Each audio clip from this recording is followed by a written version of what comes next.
You've heard of it, haven't you? The legend of Sparta? When I was young, my father would tell me stories about it. Long ago, in ancient times, a demon rebelled against his own kind for the sake of the human race. With his sword, he shut the portal to the demonic realm and sealed the evil entities off from our human world. But since he was a demon himself, his power was also trapped on the other side. I never believed it. I thought it was just a child's fairy tale. But I discovered that this so-called legend wasn't a myth at all. Sparta existed. How do I know? Well, I met the sons of Sparta. Both of them. Though the same blood of their father flowed through their veins, the two battled each other fiercely like arch enemies.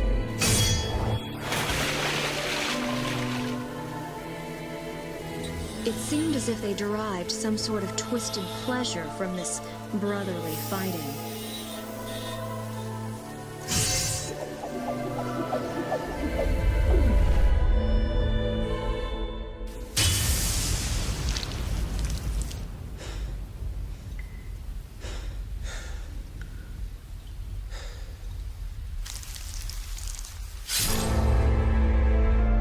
But in the end,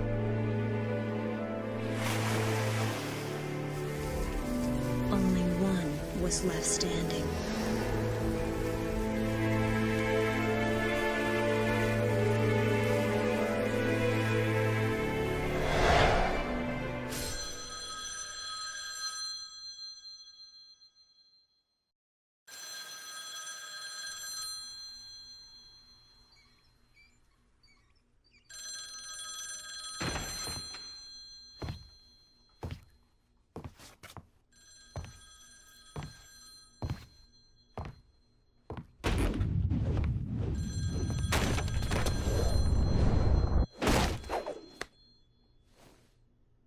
Sorry, not open for business yet. I haven't even picked a name for this joint, and I'm already getting calls.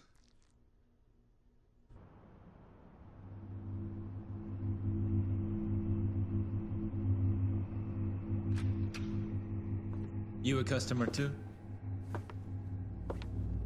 Well, if you want to use the bathroom, help yourself. The toilet's in the back. Is your name Dante, son of Sparta? Where did you hear that? From your brother.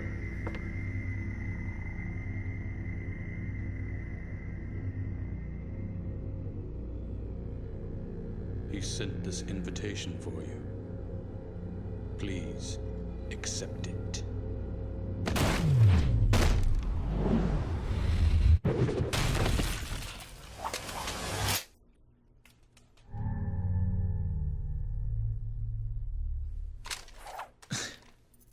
Invitation, huh?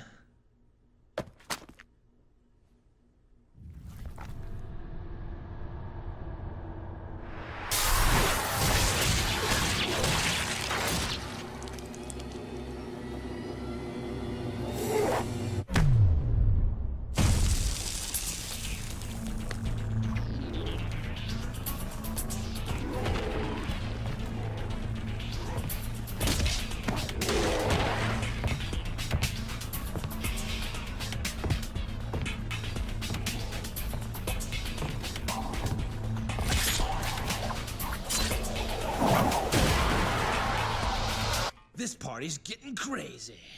Let's rock.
Don't bet on it. Welcome to Devil May Cry 3, one of my all-time favourite games. Boom! I love this game to death. I'm not even gonna remotely sugarcoat it. This is one of, if not my absolute favourite game of all time. So it's been an absolute blast and I've been super excited to play this game. But I'm also going to make it a bit of a mission to try and learn Royal Guard a bit more, because I know every single style in this game and how to use them effectively to be stylish, except Royal Guard, which I'll explain right now. Boom, there we go. In Devil May Cry 3, they introduced a new system that didn't exist in the previous games, called the style system, where essentially your circle button is now not a secondary shoot button. It is a secondary button for whatever style you prefer. There is 4 base styles you start with in the game, with 2 more you unlock later on in this one. You start out with Trickster, Gunslinger, Swordmaster, and Royal Guard. Trickster, your circle button becomes the dodge button. Gunslinger, secondary shot button, where allow you to do alternate attacks with your guns. Swordmaster, alternate sword attacks, and then Royal Guard, it becomes the block and parry button. If you tap circle as an attack connects, you'll take no damage and bounce the attack away. If you lock on, hold forward and press it, you will release it in a burst of energy called Royal Release. This game is just badass. They literally, when they were making this game, they took everything I loved about DMC1 and cranked it up to 11 and made it a video game. They upped the style system as well. You can now have actually got a direct measurement of your style system of where it works up and works down, so it doesn't just vanish the moment you drop your combo. It can even go up 2 more levels, to double S for showtime and triple S for stylish, expanding your ability to really show off and make the most of it, trying to get that triple S. This game is pretty fucking hard though. It's easily the toughest Devil May Cry alive. I say that knowing that DMC5 is not yet out, but the reason why I'm so stoked for Devil May Cry 5 and the reason why I nearly cried the day I found out DMC5 was announced is solely because of this game. I love this game to death. This first mission is just introducing you to the combat, so it takes entirely place in Dante's shop, and it's done already. I've been wittering on. I'll be playing this whole game off a fresh file on hard mode just to give it an extra spice for me. Originally I was going to do it on a completed file on DMD, but I thought I wanted to be able to show off, and I felt like I wouldn't be able to do that because I'm good-ish at this game, but I'm not good enough that I can really show off on DMD. It just doesn't happen. So I decided to stick with a fresh file so I can try and show you that I know where everything is of memory, because I've played through this game hundreds of times at this point. And also that I can show off and use the equipment I get. I will be using every single weapon that you get in the game at least once to show you just what you can do with them. However, if I end up resorting to what I'm more comfortable with in the later half of the game, I can only apologise. We'll see how this goes. I'm playing this live. Oh, that's the thing, yeah, I'm playing this live. It's been a little while since I last played a game live here. The last time I played something live was Celeste. And that one part when I did the Terror Wars event for Final Fantasy 15. Both of which I want to say were back in August. So yeah, that's the thing. Right, let's go into a customized screen. Similar to DMC 1 and 2, you spend red orbs to either upgrade your moves or upgrade your life and Devil Trigger when we get it later on. However, they've added a few zeros to everything. Instead of it being like 4,000 to get air hike and it taking you about 6 or 7 missions to get enough, it's 20,000 and it takes you like 3 missions to get enough. I'll take Trickster along with me. I want to try and rotate all the styles a little bit. Like, I'm going to show off all the styles, but we'll see how that goes. But we got another cool cutscene now.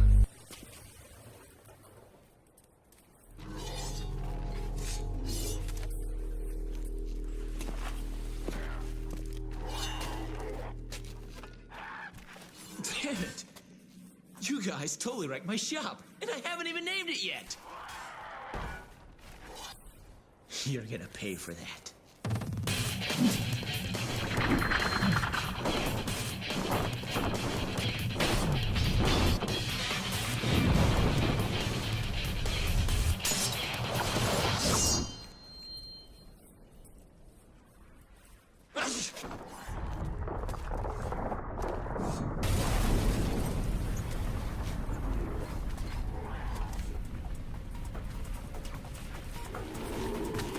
I hope you all have enough to cover all this.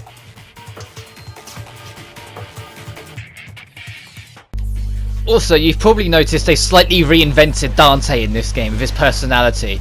They've essentially taken his personality in 1 and, just like everything else, cranked it up to 11. He's a lot more wacky, a lot less caring, and a lot cockier. And they argue it off as, well, he's a teenager. So I think I can let him off for that.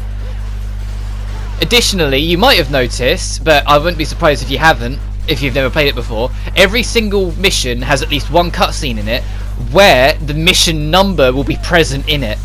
In mission 1, it was on the back of the portrait of Dante's mother when we saw the first initial panning, where it showed the phone and the pizza box. On the back of the picture, it was a 1. And in the second mission here, and the cutscene just passed, right at the end, you could see a 2 on the billboard behind Dante. I'll mention it after the cutscene for every single one if you want to go back and see if you can spot it. But it is a really cool attention to detail that they only do in this DMC. They don't bring it back in 4, unfortunately. 4 has its own little secrets and Easter eggs hidden in the cutscenes, but it's not the number game. I hope they bring that back in 5. New enemy, you can't physically attack them. You have to shoot them to make them explode. Also, keep your distance because the explosion hurts. It's like my throat's a little rough, but when isn't it? What else do I want to talk about? Trickster's really fucking helpful for being alternate dodge, but to be honest, you're going to see me not use it too much because I'm very used to lock on a direction and jump as my dodge, so Trickster kind of loses its charm a little bit. Yeah. Bonk. There we go. Also, yes, this is a prequel game. In all the advertising for it, they'd come up saying Devil May Cry 0, and then there'd be a flash and the 0 would turn into a 3. Because this is based before any other Devil May Cry game in the series. And it's the earliest in the timeline. Dante's a teenager here. As we have our first, I won't say first proper boss, it's more like our first mini-boss. An upgraded version of the Sin Scissors from 1. You're going to hear me refer to, oh, there's an upgraded yada yada from 1 a hell of a lot in this game, because it's most of this game. There's even some animation Easter eggs and musical Easter eggs to DMC1 hidden in this game that I'll highlight as and when we get to them. I won't go too deep into what the plot is for this section yet. Ow. I won't go too deep into what the plot is for this game yet until it's more of it's uncovered. But we're going to learn a little bit more of it as soon as this guy goes down. But I can't go over this game enough. I love it to death, and I'm super stoked to finally be Let's Playing it. The main reason why I did 1 and 2 back to back is so then there was nothing I had to worry about when I wanted to go to 3. And I hope, for anyone who's been following the channel a little while, and you remember the DMC2 Let's Play, that you can agree with me how night and day the difference is in sheer quality. This game's just fucking legendary.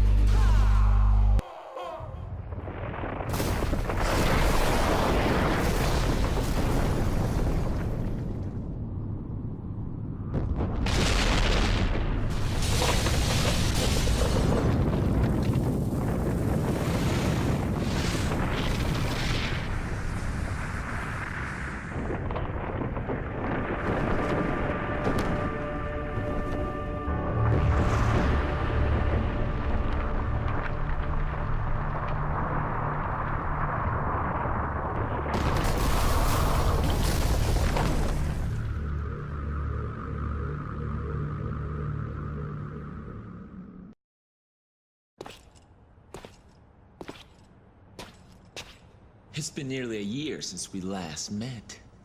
Where does the time go?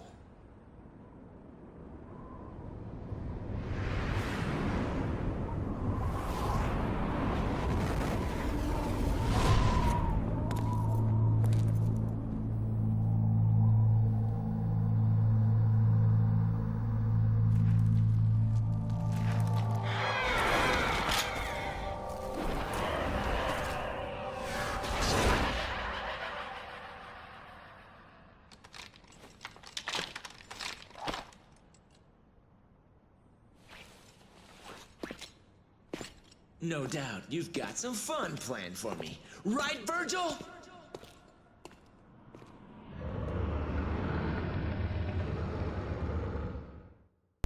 Unlike Devil May Cry 1 and 2, every time you finish a mission, instead of it just transitioning to black, bullets will shoot up the screen and smash it. The more bullets go into the screen, the more likely your rank's going to be good. If it's only a couple, it'll be terrible. If it's an absolute mountain ton, you're probably getting an S rank. But that being said, next time on Devil May Cry 3, we're going to start working towards that suspicious tower that just emerged out of buttfuck nowhere. But until then, you guys take care now. Oh, I love this game so much.